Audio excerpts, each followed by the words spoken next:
So now back to online leads. With online leads, guys, when you create the leads, this is gonna be, I don't have enough time to show you how to create the leads, but let's say you're getting online leads. The message to market is very important because you don't want to get online leads where somebody clicks on a house, they just want to see the inside pictures of a house, and then you ask for your email address or your phone number. Those are going to be a lot of fake leads. Somebody put it in the chat for salebyowner.ca. Thank you for that. There you go. So yeah, okay. So now the way you control your, if you want to get really good online leads, offer against something of value, right? So if I said, hey, for your free, let's say the deals that you're finding, you could create an online leads. For the 3 best deals in Churchill Meadows, Mississauga, click here. For a list of power of sales, click here. For a list of 2 homes that must sell within 3 weeks, click here. Okay? So you got to be creative with your message so you get the right phone number, the right email address, and now you have to have a script. See, online leads is gonna, now I'm gonna show you how I got a lot of listings. I got listings through my sphere, how I already showed you. When you're doing online leads, you're usually catering your message to buyers. But here's what I learned. 50% of buyers also have houses to sell. They're downsizing, they're upgrading. So now you just have to have the right script. And one of the things that you need on your script is you need a good intro, you need qualifying questions, and those can all be crappy. But if you have a really good offer, you're golden. I had a really good offer, irresistible offer for my online leads. Online leads are usually buyers, and we have to know what buyers want. Buyers, if you guys know what a buyer actually wants, throw it in the chat. Okay, so once you figure out what a buyer wants, um, one second.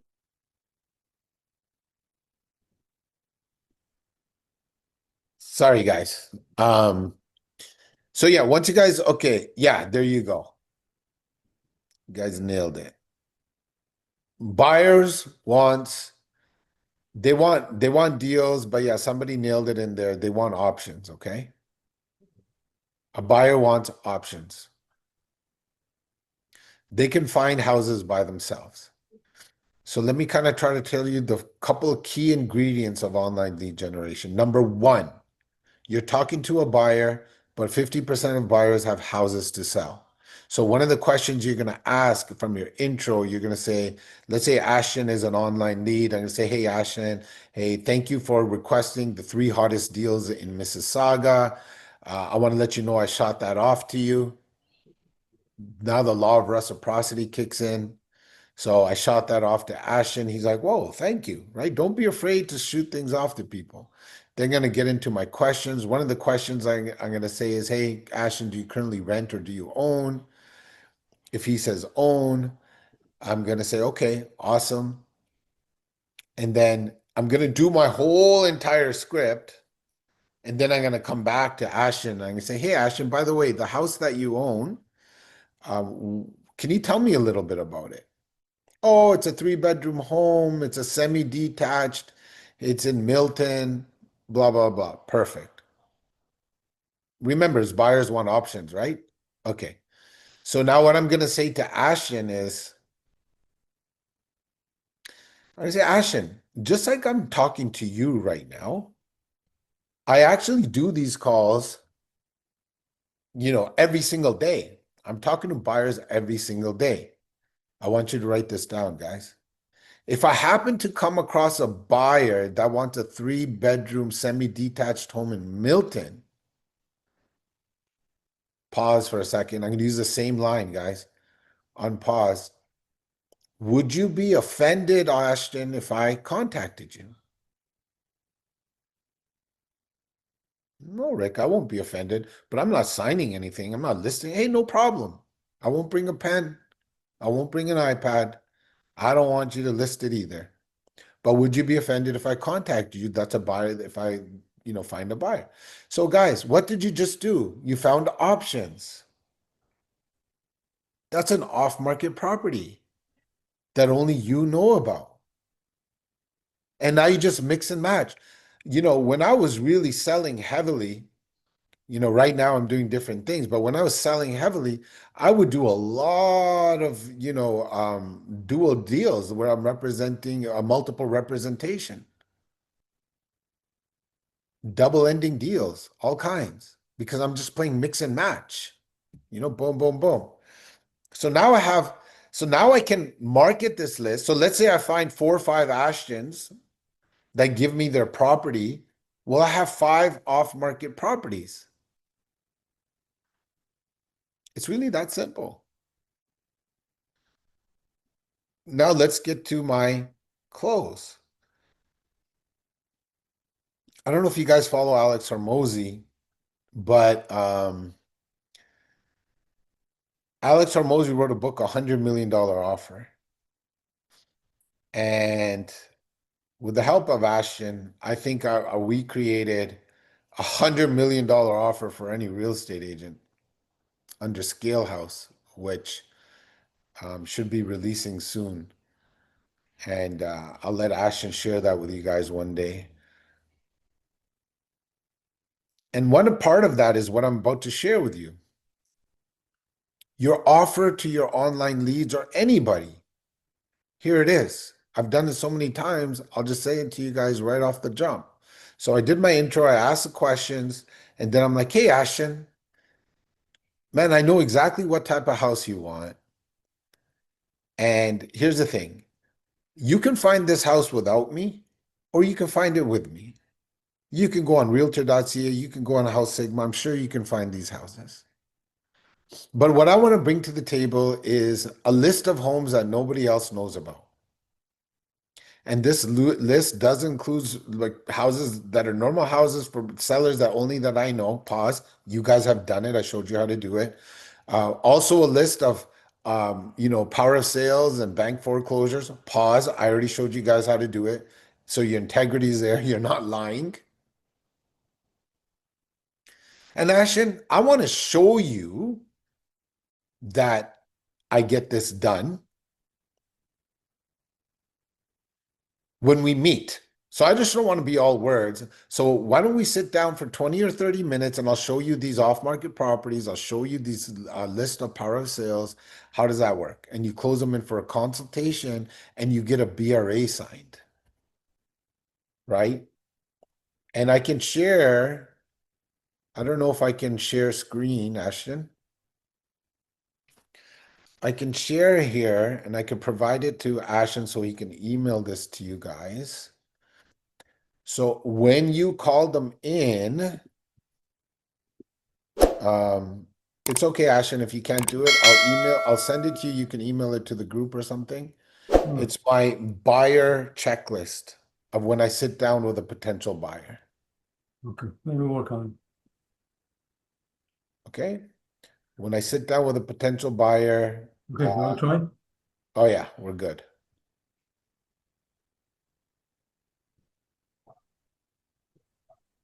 Da, da, da, da, da. Where are we here? Okay, so this is my buyer presentation checklist. When somebody comes in, I sit down with them. It's what I do. I get people signed on buyer representation agreements. All right, so here's the face-to-face. Guys, I'm sure Ashton has already trained you on this, but the first thing I do is I figure out what's their disc personality, a D, I, S, or C. You have to talk to people in certain ways. Then I figure out if it's a couple or whoever, a mom and a son, I figure out who the decision maker is. I get their contact information.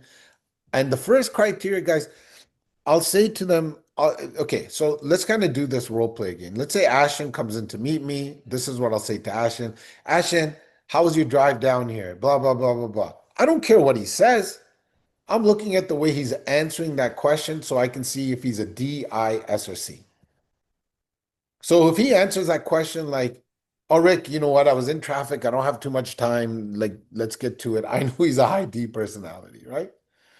If he talks about, his favorite sports team, what he did on the weekend, I know he's a high I. If he's quiet and reserved, he might be an S, right? Okay, so that'll be a different training. So then I find out who the decision maker is, and then I pre-frame like, how was your drive down here? Blah blah blah. So then I'll say, okay, hey, Ashton, let me show you what you're in for. This is called pre-framing. You have to pre-frame the presentation. So Ashton, this is what we're gonna do. I'm gonna get some of your real estate goals. Then I'm gonna go over. We're gonna go over your criteria on what you're looking for in a home. I'm also going to go over financing options and what you need to do in order to get your financing straight. Because if we can get your financing straight, I can get you a better deal on a house. We'll talk about that. And then I'm going to show you options of homes that meet your criteria. We're going to pull up some homes on the MLS. I'm also going to show you a list of homes that aren't on the MLS and a list of homes that are power sales and foreclosures.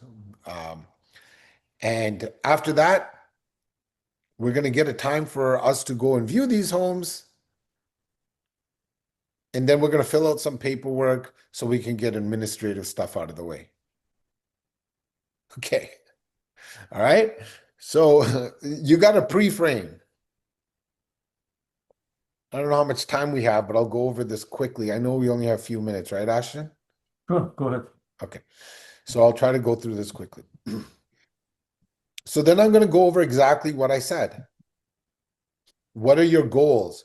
When you ask someone, hey, what are your real estate goals? You're going to get a very confused look, right?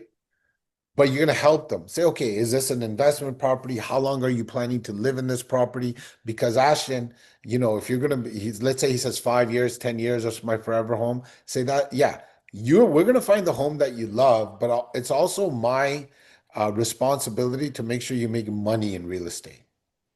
So some people are going to say, no, I don't care about money. Or some people are going to say, oh, yeah, okay, thank you.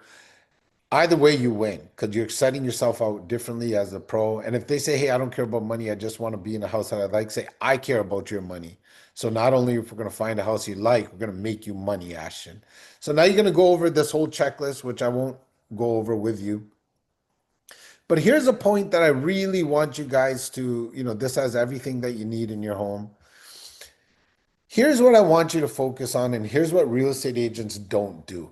You have to ask them about their financing. You can't just say, go and meet my mortgage broker. Here's how I do it. Ashton, okay, we need to find out how much of a house that you are, the best house you can get at the best price. I caught my words. I was going to say how much of a house you can afford. Don't say it that way.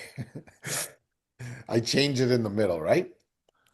We're going to find out the best house you can get at the best price. And in order for us to do that, Ashton, is we got to figure out your financing. At this point, I'm going to have two offers. One at a same house, one at a high price, one at a low price. Okay, let's say the house is 22 Smith Street. And I'm going to pull out the first one. And let's say this price is $1 million. First of all, I'm going to say, Hashan, have you seen this before? I'm doing this for a few reasons. A, I want him to get him used to what an APS looks like. Second, I want him to start feeling paperwork because I'm going to get him to sign a buyer agency agreement. Okay, buyer representation agreement. Third, I want him to get pre-qualified. So this is how I do it. 22 Smith Street. Here it is, Ashton. See, the listing price here is we're asking the purchase price here rather is $1 million. Let's go to the clauses. This is a whole different training, so I'm doing it quickly. In this clause, Ashton, we have a financing clause and we're offering $1 million. 22 Smith Street. Boom. Okay. Here's an offer too, 950,000 Ashton for the same house. Let's go to the clauses. You see this financing clause is crossed out? If if we can prove to the seller that your financing is good, I have a better chance of getting you a better price. We all know that to be true, right? Because the seller doesn't want to wait 5 days. So now I'm already training Ashton to give me firm offers, and I'm already showing him my value of how I can get him a better price. Then I'm like, okay, Ashton, there's four key criteria in order for us to find out your financing. Number one, we're going to figure out your down payment. Ashton, how much of a down payment do you have for a house? Don't be afraid to ask these questions. When you go to a doctor, they have to ask your symptoms. I'm a professional when it comes to real estate, so I'm going to ask them the hard questions. So how much of a down payment do you have? I have 200,000. Perfect. Where is that 200,000 sitting? Is it in a house right now, in equity? Is it a gift from your family? Is it in a banking account? Is it in an RRSP? The reason why I'm asking, Ashton, is we have to show where it's sitting for 90 days. Now he knows I'm an expert, right? Then I'm going to say, hey, Ashton, what is your income? What is your wife's income? Boom, boom, boom. How long have you been working there? Write it all down. Write it all down right in here. Ashton, what's your credit? Do you have good credit? I want you to go into equifax.ca. Here's the link. It costs you $25 a month now, but you can use it, print it off one time, and cancel it. Let's get your credit report. Show it to me. And use this credit report to show your mortgage broker so they're not keep on pulling your credit so your credit goes down, right? And then the last thing our credit report is going to show us is your liabilities. Do you have any liabilities right now? Big debts, big car payments, big HELOC payments, big credit card bills. Get it all,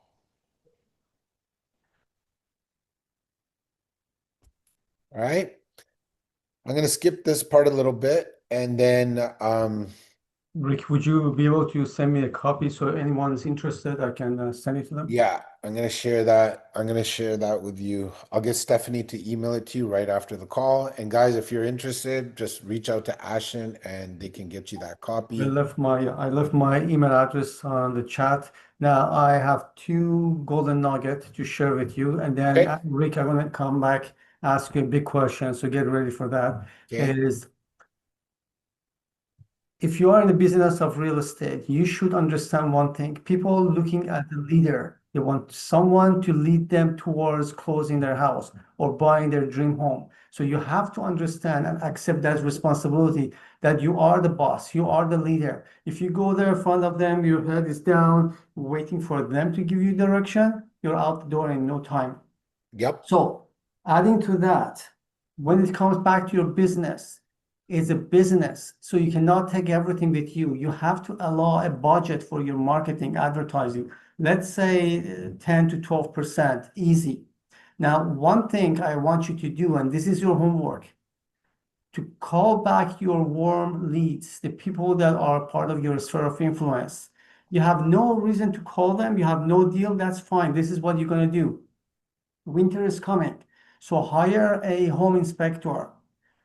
Grab the phone, call your sphere of influence. Say, listen, the winter is coming. How's your house, etc. Listen, if you want, I can send my home inspector to come and check your HVAC system, your heating system for this year. Okay, all you're looking for is interaction. They know that you care for them, you're giving them something value, and they're going to use you back. Now, if it's too much, too expensive for you to hire a home inspector to go to each individual's homes, that's fine. Call them, tell your sphere of influence. On Thursday at 7 o'clock, I hired an expert in home ventilizing. He's a home inspector with 30 years of experience. He's going to be on Zoom call with me. I want you to come and learn from him and ask him questions. If you're not available, it's hard for you. Listen, I'm going to record it. I'm going to send you a recorded version. Is that okay? Is that good for you?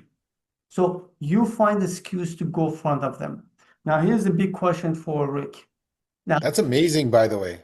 That's great advice. this is what I give to all my coaching agents that we Yeah. work I together. got, I'm gonna start using that. I love it. Uh, Great question for you, Rick. And this is for encouragement and motivation. The market goes up and down. and we are a human being, we have emotions.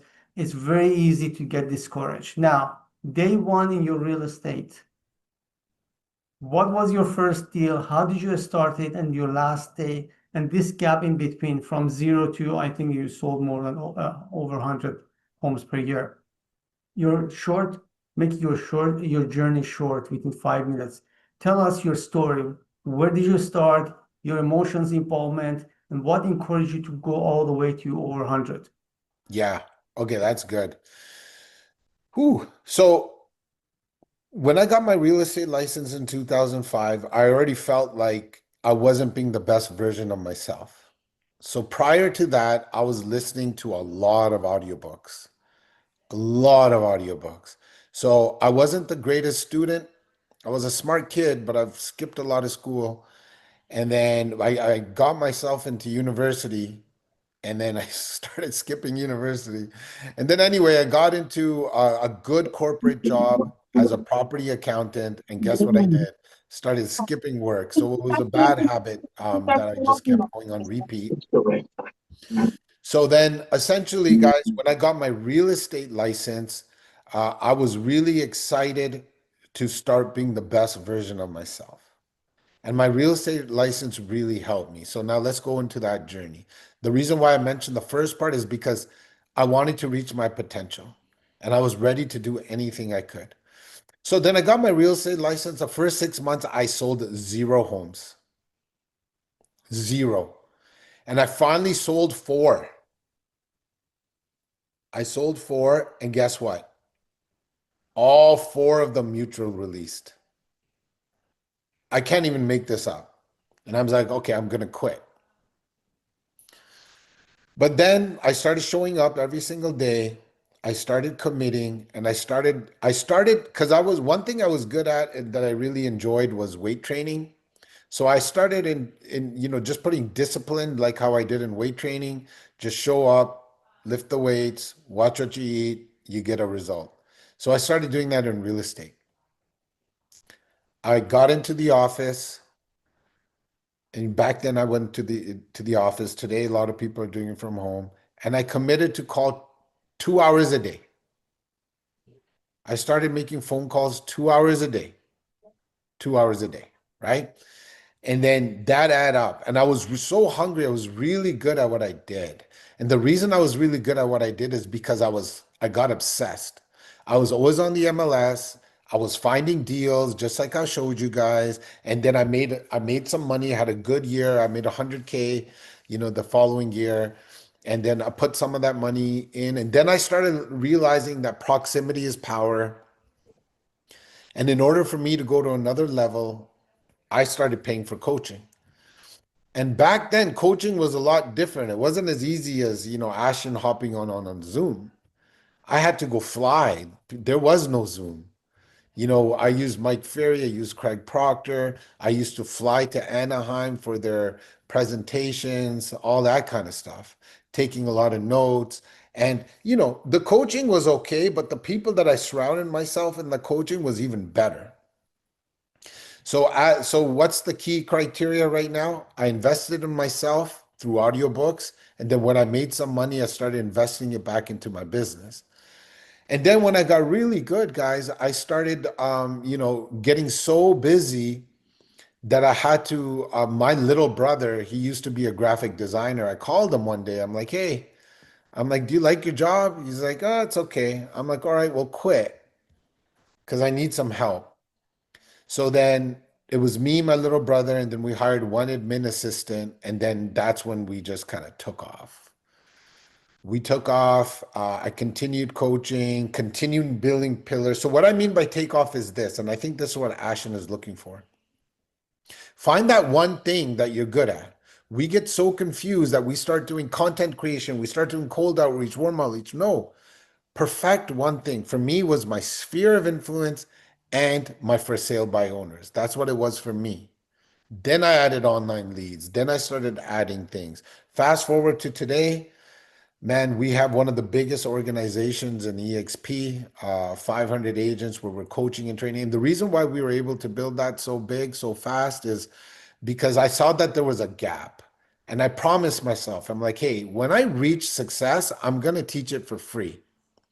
And I couldn't teach it for free anywhere else, but here I could because the company paid me. So it was a perfect marriage.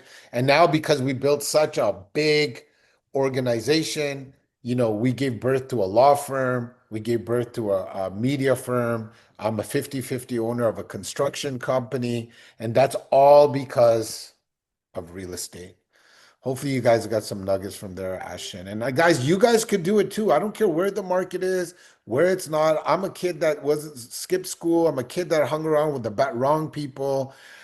And you know what? All I did is I just applied myself. And the saddest thing is like you can go on to a million of these things and you're going to hear many of great advices, but what do you do with it? That's the question. And sometimes that's hard. And you got to hang out with people that are doing it with you. So you have the accountability, you have that proximity. So what Ashton has created here is just simply amazing. And kudos to you, Ashton. All right. Anyone has any question for Rick?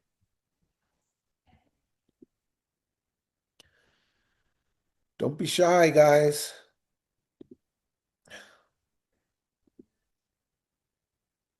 A hero sitting in front of you, a master sitting in front of you, and you're not asking any question. I get it. I used to be that too. I used to be scared to ask questions.